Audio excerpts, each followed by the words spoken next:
Hi, my name is Sateja and I will be answering the 4 interview questions for this portfolio review.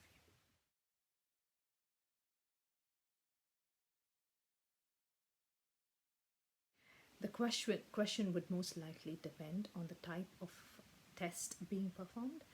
For example, if it is a preference test, then it would most likely be a design decision that needs to be taken, and between the two products there would be just one design feature which would be different so that the results are not skewed. But if in this case, if it is two completely different products, then I think some kind of interaction of the user with the prototype needs to happen.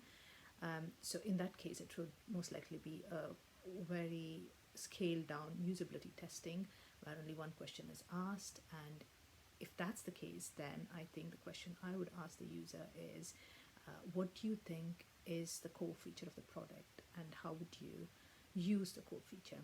So by asking this question, hopefully the user would know enough about the product, which would then inform his decision as to which of the two products he would prefer.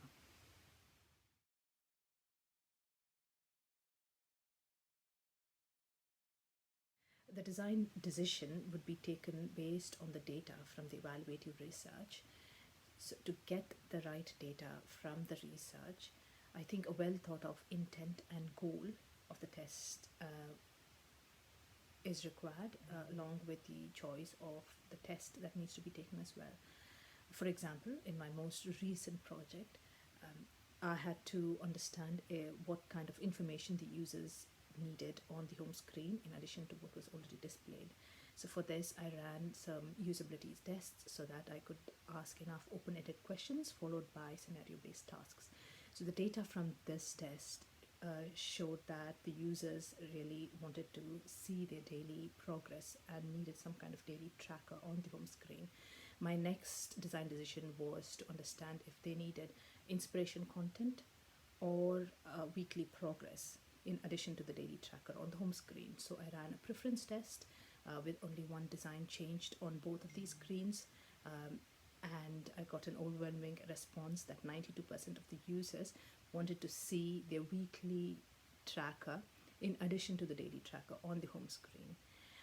So to answer your question in short, I think the data obtained from well thought out tests, which has well defined goals and intent, would inform my design decisions.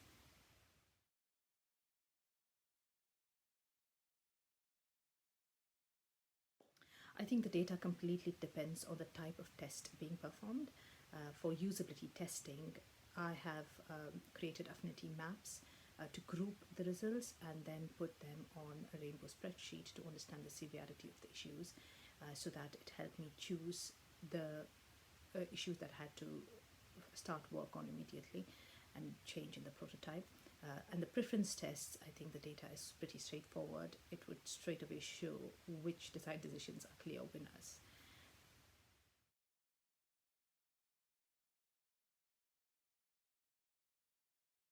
As A/B testing is usually done on a live site and requires a huge set of data points to work with, I've done preference testing for my current project. I've also not conducted NAT testing and impression testing in isolation, but I've used some form of this testing in my usability test.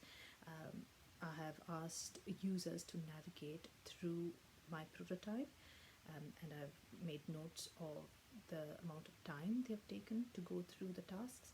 And I've also asked the users to think out loud so that I could make a note of the adjectives they used while interacting with my prototype, similar to